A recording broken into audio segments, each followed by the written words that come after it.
আজ যেহেতু বাড়িতে পুজো ছিল তাই সকালবেলা একটু তাড়াতাড়ি উঠে পড়েছিলাম। তো হ্যালো সবাই, কেমন আছো? চলে এসেছি আমি আমার নতুন ভিডিও নিয়ে। তো চলো ভিডিও শুরু করা যাক। আর আজ প্রথমেই সকালবেলা ঘুম থেকে উঠে চান টান করে নিয়েছিলাম, আর তারপরে চলে গিয়েছিলাম ঠাকুর ঘরে। আজ ছিল বাড়িতে লক্ষ্মী পুজো, আর এদিকে মা সব কিছু রেডি করে নিয়েছিল।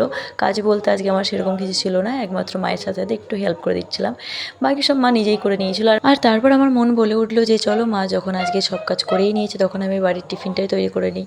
তো যাই হোক, আমি প্রথমেই সবজি টবজিগুলো কেটে নিয়েছিলাম। যেহেতু একটা আলু টমেটো দিয়ে সামান্য মুড়ি খাওয়ার তরকারি করবো, তাই আলাদা বেশি কিছু সবজি ছিল না। আর আমি যেহেতু তাড়াহুড়োর মধ্যে ছিলাম, তাই পুরো তরকারিটা আজকে প্রেসার কুকারের মধ্যেই করতাম। তো রান্নার অভিজ্ঞতা যদিও আমার খুব একটা ভালো নয়, তবুও টুকটাক চালিয়ে নেওয়ার মতন রান্না করতে পারি আর কি। তবে নিজের রান্না থেকে মায়ের হাতের রান্না যেটা বেশি ভালো লাগে। তো যেরকমই হোক না কেন, মায়ের হাতের রান্নাটা খাওয়ার পরে যে শান্তিটা আসে সেটা নিজের রান্নার মধ্যে আসে না।